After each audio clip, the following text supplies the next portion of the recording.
Materi selanjutnya ialah manajerial diri.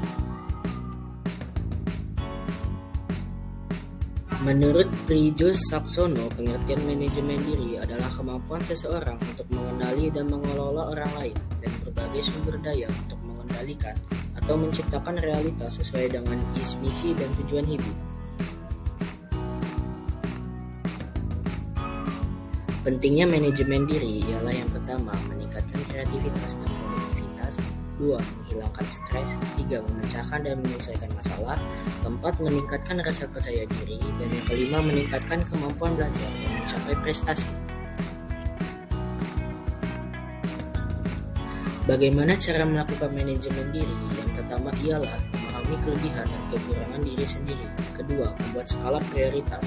Seperti kita harus tahu apa yang harus dilakukan, penting harus dilakukan, gak penting harus dilakukan, kegiatan yang tidak penting dan tidak harus dilakukan, kegiatan tidak penting dan tidak perlu dilakukan. Yang ketiga ialah gunakan teknik yang sesuai, dan yang keempat adalah evaluasi.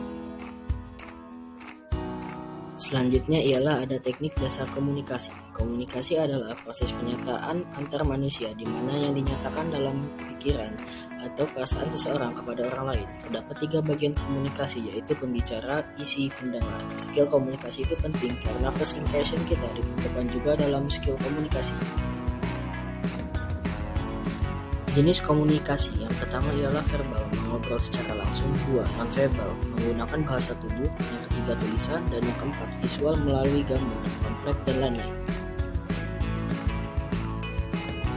Aspek komunikasi antara lain pemilihan diksi, artikulasi, intonasi, eye contact, ekspresi, dan gestur. Etika berkomunikasi antara lain fokus pada lawan bicara, tidak memotong lawan bicara, beri tanda apabila ingin berbicara, menggunakan bahasa yang sopan. Strategi berkomunikasi yang pertama ialah bangun rasa pede, mensugesti diri, practice make perfect, libatkan audiens, ceritakan pengalaman relate. Yang harus dilakukan ketika tiba-tiba blank ialah stay calm, tarik nafas, lontarkan pertanyaan. Yang ketiga ialah mengakui. Selanjutnya adalah teori dan motivasi organisasi. Organisasi adalah wadah yang berisikan sekelompok orang yang memiliki struktur dan punya tujuan yang sama. Dalam hal ini, Ormawa adalah ruang lingkup mahasiswa. Tujuan organisasi yang pertama memiliki tujuan yang sama, meningkatkan soft skill, meningkatkan pengalaman di kerja sama tim, memiliki relasi dan jaringan pekerjaan.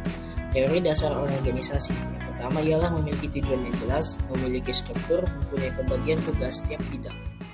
Created using Powtoon.